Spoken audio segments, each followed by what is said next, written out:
So if you saw my recent December wrap up / 2019 goals video, you will know that my 2019 reading goal is to tackle my current unread TBR, and part of that is limiting the number of books that I buy. So in light of that, I wanted to do one final 2018 book haul, and then, fingers crossed, if I can stick to it and only maybe pick up a few books here or there, this will be my last book haul for a while. So please don't all jump ship, but I wanted to share with you the books that I have picked up just recently. That includes books that we were gifted for Christmas, and just things that I have bought as and when.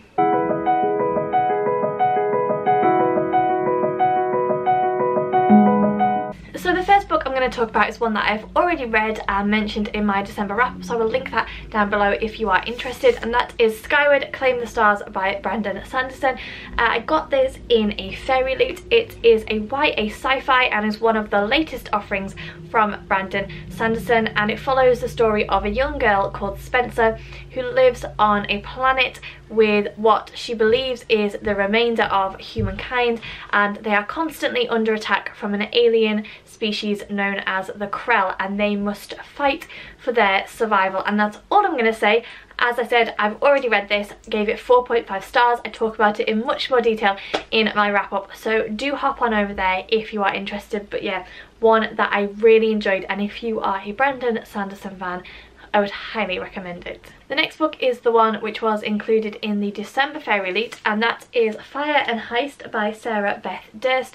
Now this is a YA, and on the back in the blurb it's described as a heist, which is a definite buzzword for me. I love any book with a heist, but then you get on to words such as socialite and weird dragon, and when you read the blurb on the flap on the inside, it seems like it's in sort of a modern day setting, and it almost comes across like an amalgamation of a number of different genres, and I'm not quite sure how I feel about it. It's also not very long either, which is always a bit for me when we're talking about fantasy, because how on earth can you do a whole heap of world building in a book that size? I've seen mixed reviews about this one, but I shall give it a go. It says on the front cover, there are some things more precious than gold. So yeah, one that I will shelve for now, but one that I'm definitely interested in picking up. It might absolutely blow my socks off, but it has a little bit of a question mark next to it at the moment for me. The next book is an ARC which was included in the December Fairy Loot and actually seems much more up my street, and that is The Stormcrow by Kaylin Josephson, and I'm just going to read you what it says on the back. Eragon meets Andi Darken in this thrilling new fantasy debut that follows a fallen princess as she ignites a rebellion to bring back the magical elemental crows that were taken from her people. So that seems much more my speed. I'm really looking forward to reading this one.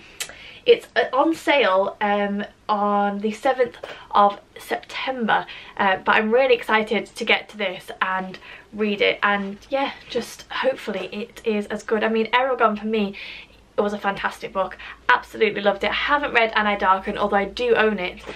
So yeah, excited to get to this one. Next up we have The Tattooist of Auschwitz by Heather Morris. This is historical fiction, and I believe that it is based on a true story, although I don't know how much of the story told in this book is actually true, or whether the author has taken inspiration from a true story. But the premise is basically a young German man is given the job of tattooing the numbers onto the prisoners in Auschwitz concentration camp, and he meets and falls in love with a young woman who is imprisoned there.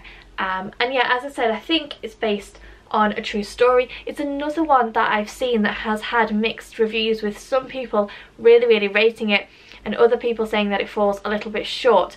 It's been quite a while since I've read some World War historical fiction. It's a genre that I really enjoy. I also particularly enjoy it when it's based on true stories and you can really get a sense of what happened and the gravity of what happened.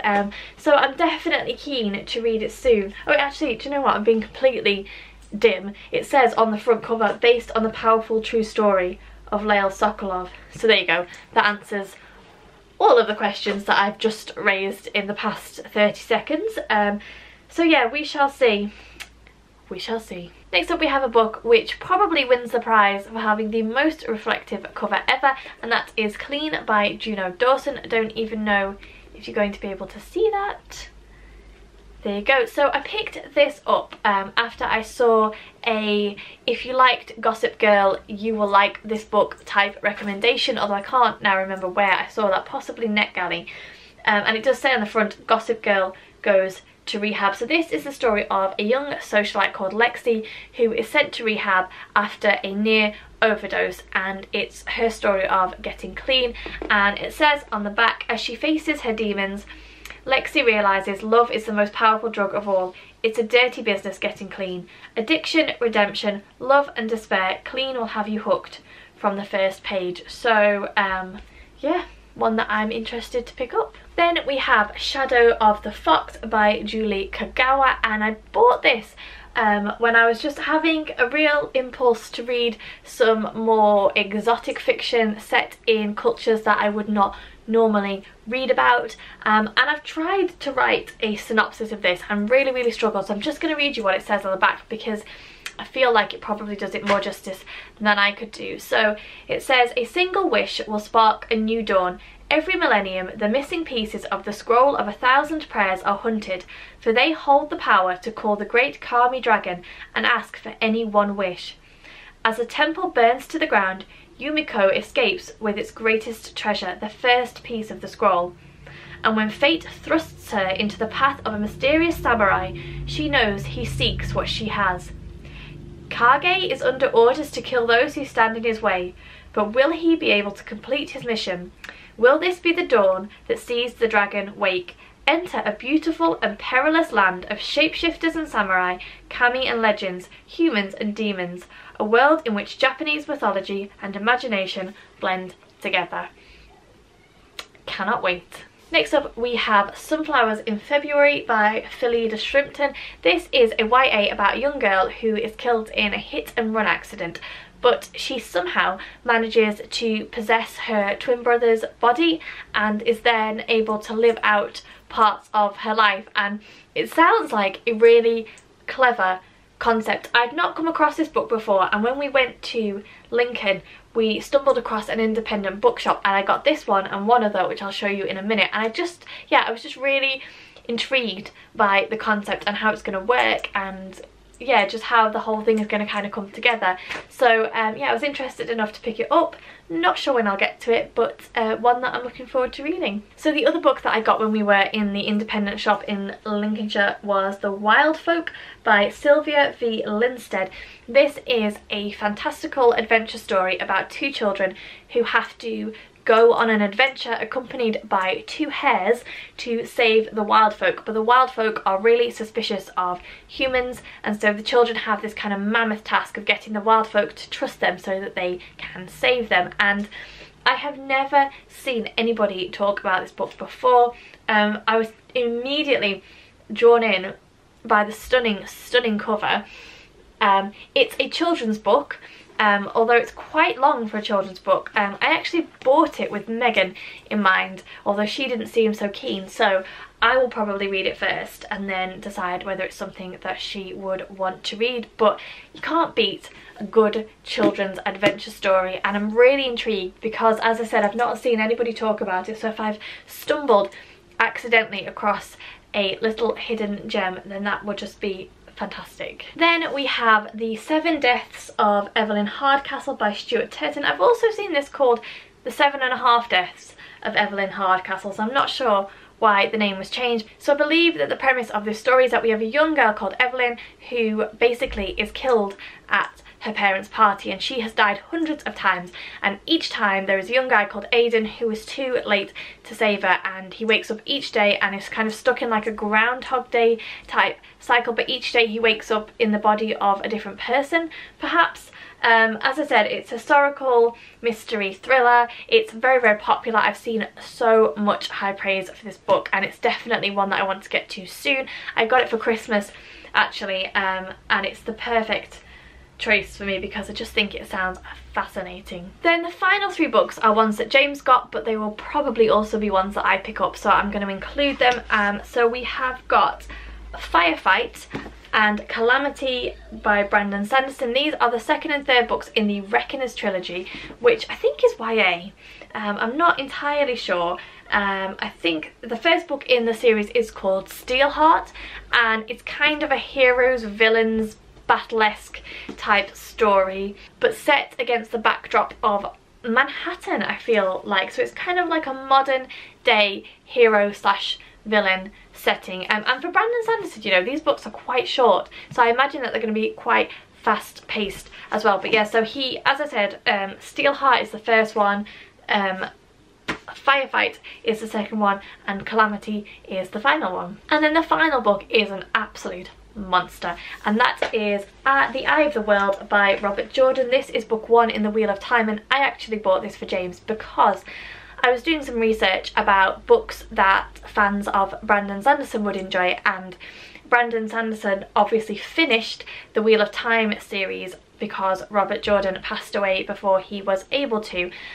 So this book, or this series, came highly recommended for fans of Brandon Sanderson, but it is an absolute beast. It's like 800 pages long.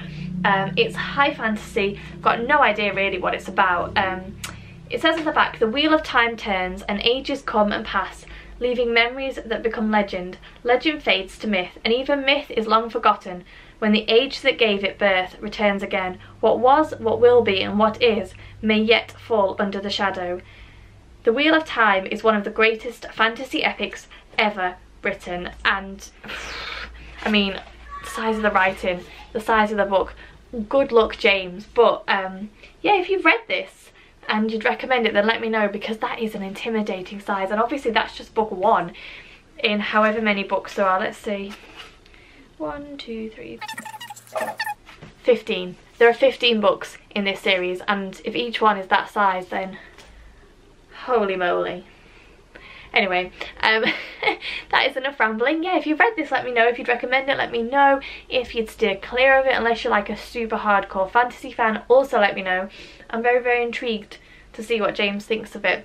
And then, yeah, if he recommends it for me, we shall see. So there you go, they are the books that I have picked up just recently. Do let me know if you've read any of the ones that I've mentioned. Let me know anything that you've hauled just recently. I always love to know. As always, thank you so much for watching. Please don't forget to give me the thumbs up, subscribe to the channel if you aren't already, and I'll see you all soon.